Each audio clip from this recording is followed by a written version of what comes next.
Assalamualaikum warahmatullahi wabarakatuh. Alhamdulillah wassalatu wassalam ala Rasulillah wa ala alihi wa sahbihi wa man ittaba'a huda ila yaumil qiyamah. Amma ba'd. Saudara-saudaraku kaum muslimin yang dirahmati Allah Subhanahu wa taala, pada pertemuan kali ini kita akan masuk kepada hadis pertama dari kitab Al-Arba'una Haditsan fi Tarbiyati wal Manhaj yang disusun oleh Syekh Shalih As-Sadahan atau Syekh Abdul Aziz Syekh Shalih As-Sadahan, ya. Pada kitab ini beliau meletakkan hadis yang pertama terkait dengan niat, ya. Memang niat ini adalah rukun dalam amalan apapun, ya. Tanpa niat maka amalan kita hanya menjadi sebuah gerakan-gerakan yang tiada berarti di mata Allah Subhanahu wa taala. Hadis yang pertama akan saya bacakan hadisnya adalah hadis yang datang dari Umar bin Khattab radhiyallahu taala anhu qala Rasulullah sallallahu alaihi wasallam. Dia berkata, Rasulullah alaihi salatu wasallam bersabda, innamal a'malu binniyat. Sesungguhnya setiap amalan itu, semua amalan itu berdasarkan niat. Wa innamal likulli imri'in ma nawa. Dan sesungguhnya setiap orang itu hanya mendapatkan apa yang dia perbuat berdasarkan niatnya. Faman kanat hijratuhu ilallahi wa rasulih. Maka barang siapa yang hijrahnya, ya, adalah untuk Allah dan Rasulnya, fa hijratuhu ilallahi wa rasulih. Maka hijrahnya itu adalah untuk Allah atau kepada Allah dan Rasulnya. Wa man kanat hijratuhu ila dunya. Dan barang siapa yang hijrahnya itu untuk dunia, yusibuha, dunia yang ingin dia dapatkan, aw imra'atin yankihuha, atau untuk menikahi seorang perempuan, fa hijratuhu ila ma hajaru ilaih. Maka nilai hijrahnya itu berdasarkan niat yang mendasari hijrahnya tersebut, ya. Ini adalah hadis yang sangat masyhur yang diriwayatkan oleh Al-Imam Al-Bukhari dan Muslim terkait dengan niat.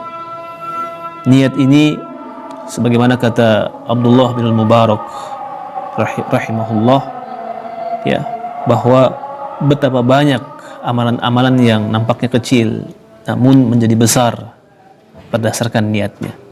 Sebagaimana juga betapa banyak amalan-amalan besar yang menjadi kecil, menjadi kerdil dan tidak bernilai dikarenakan niatnya pula. Maka menjadi penting untuk kita semua, terutama orang-orang yang sudah bertekad untuk memilih jalan dakwah sebagai sebuah pilihan hidup, ya, ingin mengajak orang kepada kebaikan, ya, sebelum dia memulai aktivitasnya, sebelum dia memulai dakwah, maka yang paling pertama untuk dia perhatikan adalah niat, ya. Untuk apa dia menjalani jalan dakwah ini? Untuk apa dia mengajak orang kepada kebaikan, ya? Maka jawabannya yang harus tegas, harus jelas di awal adalah lillahi ta'ala, ya, semata-mata untuk meraih ridha Allah subhanahu wa ta'ala.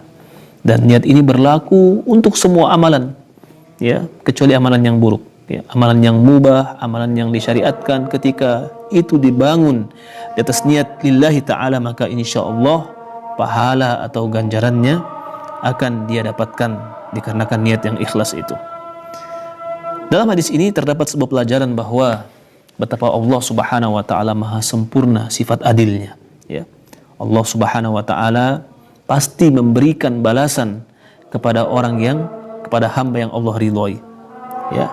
Dan itu semata-mata berdasarkan sifat keutamaan Allah, ya, berdasarkan kebaikan Allah ketika membalasi hamba-hambanya dengan kebaikan ketika hamba tersebut berbuat baik. Wa yu'adzibu may yasha'u bi'adlih. Dan Allah Subhanahu wa taala juga akan mengazab sebagian hambanya, ya, berdasarkan sifat adil Allah Subhanahu wa taala, ya. Ya, Allah Subhanahu wa taala tidak mungkin menzalimi siapapun, ya. Allah tidak mungkin menganiaya hambanya, ya, tidak mungkin. Ketika Allah mengadab hambanya, maka itu berdasarkan sifat adil Allah Subhanahu wa taala, bahwa Allah tidak membalasi hambanya melainkan berdasarkan apa yang diperbuat oleh hamba itu, ya. Ketika hamba berbuat baik, pasti Allah balas dengan kebaikan. Dan ketika hamba berbuat buruk, ya, dosa, maka Allah pun balas sesuai dengan perbuatan hamba. ya. Sampai pada persoalan hijrah, ya. Pada persoalan hijrah, sebuah ibadah yang sangat besar, sebuah jihad yang sangat besar, yaitu berpindah dari keburukan kepada kebaikan, dari kawasan jahiliyah kepada kawasan yang islami, ya. Ibadah yang seperti itu oleh Allah tetap dilihat dasar atau alasan kenapa dia berhijrah, ya. Kalau lillahi ta'ala, maka Allah akan balas dengan kebaikan, dengan pahala. Tapi kalau ada interest duniawi, ada agenda duniawi yang tersimpan, maka ya Allah akan balas sesuai dengan apa yang diusahakan oleh hamba tersebut. Maka bagi seorang dai hendaknya menjaga ini, menjaga hatinya, menjaga jiwanya, agar jangan sampai kemudian terarah kepada hal-hal yang tidak dikehendaki oleh Allah Subhanahu wa taala, ya. Di dalam hadis ini pula terdapat sebuah pelajaran, hendaknya kita berusaha untuk mengikhlaskan, memurnikan niat kita. Murni, hanya semata-mata mengharap ridha Allah Subhanahu wa taala. Dan Allah Subhanahu wa taala berjanji, ya, bahwa barang siapa yang berusaha untuk ikhlas, Allah akan bantu dia untuk ikhlas, ya. Barang siapa yang berusaha untuk lillahi ta'ala, maka Allah bantu dia untuk mewujudkan itu, untuk mewujudkan lillahi ta'ala itu. Jadi jangan khawatir, ya, jangan khawatir Allah nggak bantu. Allah bantu kita untuk ikhlas kalau kita benar-benar ingin ikhlas lillahi ta'ala. Di dalam hadis ini terdapat pelajaran juga, ya, ketika Nabi SAW bersabda, mengatakan barang siapa yang berhijrah karena dunia, ya, karena ingin mendapatkan dunia atau ingin menikahi seorang wanita, maka hijrahnya itu nilainya ya sesuai dengan apa yang dia niatkan, ya. Dalam hadis ini terdapat sebuah pelajaran. Nabi ancam, Nabi wanti-wanti kita dari apa? Dari sesuatu yang bernama riya, ya. Sesuatu yang disebut dengan riya, ya, yaitu kita ternyata beramal ingin dilihat orang, ya, berbuat baik ingin dilihat orang. Jangan sampai rugi kita kalau berbuat kebaikan hanya semata-mata ingin dilihat oleh orang lain, ya, rugi. Kenapa rugi? Karena orang yang kita ingin agar dia melihat kita itu adalah orang yang sama dengan kita, ya. Ya, orang yang sama dengan kita, sama-sama manusia, sama-sama punya kebutuhan fisiologis, ya, sama-sama butuh buang air besar. Kenapa kita kemudian kok beramal lalu ingin lihat orang itu? Rugi kita, sangat gak pantas dia untuk kita libatkan di dalam niat kita. Maka ini pentingnya kita oleh Nabi diingatkan untuk menjaga hati agar jangan sampai kemasukan riya atau terkontaminasi oleh perasaan riya.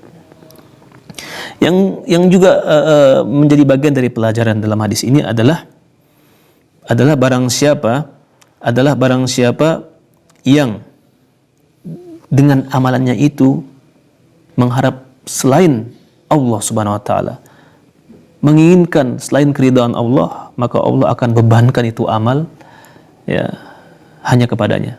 Allah nggak akan membantu dia untuk menyukseskan atau untuk mewujudkan itu apa yang dia inginkan, ya.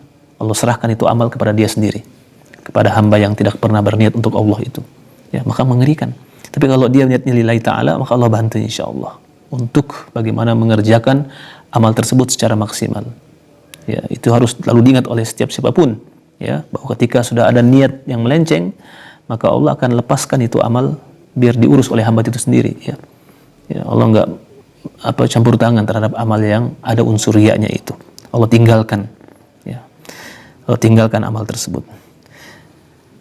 Jadi penting untuk kita semua sama-sama mengevaluasi diri, ya, sama-sama mengoreksi diri kita, ya, bahwa setiap amalan itu hanya diterima oleh Allah Subhanahu wa taala jika menjaga dua hal. Yang pertama adalah niat, ya, niat lillahi ta'ala, dan itu letaknya di batin, ya, letaknya di dalam, di hati kita. Bagaimana menjaga niat? Yang kedua adalah menjaga ittiba, ya. Ittiba itu nampaknya atau implementasinya di mana? Di anggota tubuh kita, ya. Ya, di zahir kita, ya. Sunnah, mengikuti sunnah, ya. Dua ini harus selalu berdampingan, ya, harus selalu dijaga. Bagaimana baiknya hati kita dengan ikhlas, dan bagaimana amal perbuatan kita itu nampak sesuai dengan tuntunan Rasulullah SAW. Mudah-mudahan Allah Subhanahu wa Ta'ala mengkaruniakan kepada kita keikhlasan dalam setiap amal, dalam setiap perbuatan kebajikan, dan Allah mudahkan kita di dalam menjaga keikhlasan itu, serta Allah mudahkan kita dalam mentaati sunnah-sunnah Rasulullah SAW. Wallahu ta'ala alam bisawab. Wassalamualaikum warahmatullahi wabarakatuh.